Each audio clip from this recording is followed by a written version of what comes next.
नमस्कार मित्रांनो. आजचा आपला विषय आहे श्रीकृष्ण जन्माष्टमी.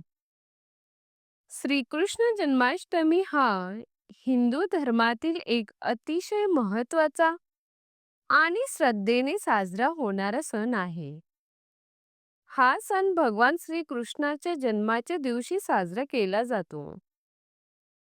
कृष्ण जन्माष्टमी श्रावण महिन्यातील कृष्ण पक्षातील अष्टमी तिथीला साजरी केली जाते. या दिवशी मध्यरात्री भगवान श्रीकृष्णाचा जन्म झाला होता. म्हणूनच हा उत्सव रात्री साजरा करण्याची परंपरा आहे. श्रीकृष्ण हे विष्णूच्या दशावतारांपैकी 8वे अवतार मानले जातात. त्यांनी दुष्टांचा नाश करून धर्माची स्थापना केली. त्यांनी गीता रूपाने संपूर्ण जगाला कर्म, भक्ती आणि ज्ञान यांचा संदेश दिला. श्रीकृष्ण हे लीलामय, प्रेमळ, परंतु अत्यंत कर्तव्यदक्ष व न्यायप्रिय व्यक्तिमत्वाचे प्रतीक आहेत.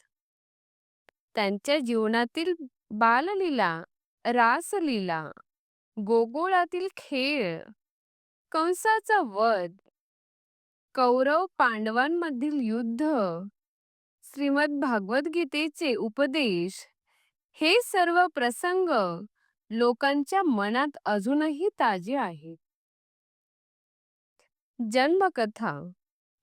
भगवान श्रीकृष्णाचा जन्म मथुरेच्या कारागृहात झाला. त्यांचे वडील वासुदेव आणि आई देवकी हे कंस या अत्याचारी राजाचे बंदी होते. कंसाला आकाशवाणी झाली की देवकीचा 8वा पुत्र त्याचा विनाश करेल. म्हणून त्याने देवकीचे सर्व मुले ठार मारली. पण श्रीकृष्ण जन्मल्यावर वासुदेवांनी त्यांना गोकुळात नंदाच्या घरात नेऊन ठेवले. तेथून त्यांच्या लीलांचा प्रारंभ झाला. सणाचे महत्त्व. कृष्ण जन्माष्टमीचे मुख्य आकर्षण म्हणजे दहीहंडी. श्रीकृष्ण बालपणात दही, लोणी आणि दूध खूप आवडीने खात असे.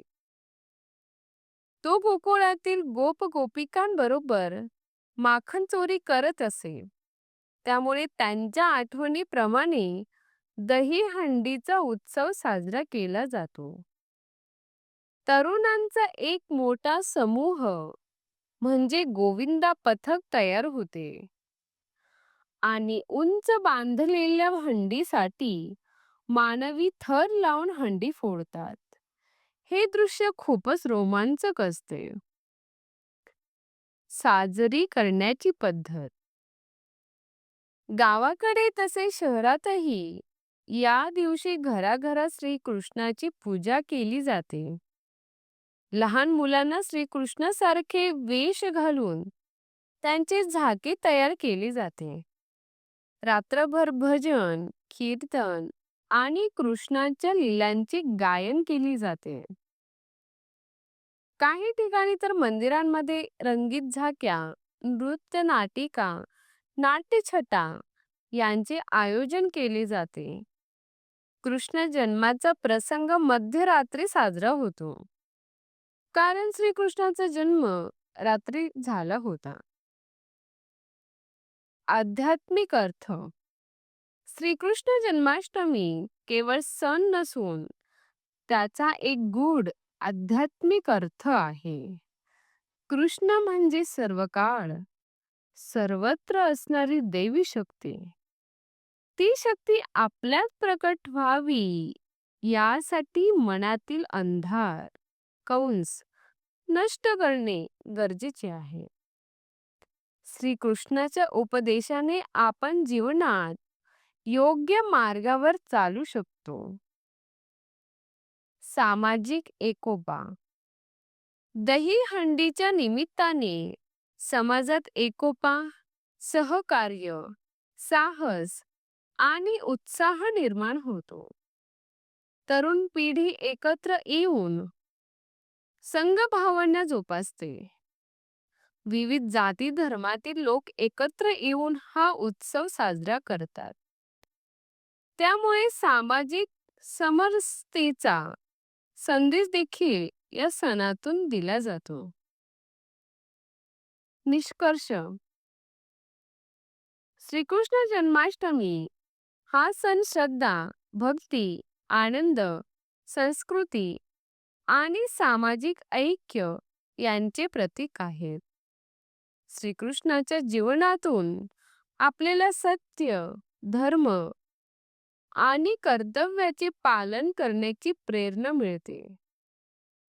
आजच्या धकाधकीच्या जीवनात श्रीकृष्णाच्या गीतेतील उपदेश अत्यंत उपयुक्त ठरतात. कर्मण्येवाधिकारस्ते मा फलेषु कदाचन या त्यांच्या वाचनातून आपल्याला निष्काम कर्म करण्याचा संदेश मिळतो. या उत्सवाच्या निमित्ताने आपण आपले मन शुद्ध करूया, वाईट प्रवृत्तींवर विजय मिळवूया आणि आपल्या जीवनातही श्रीकृष्णाची दिव्यता अनुभवूया.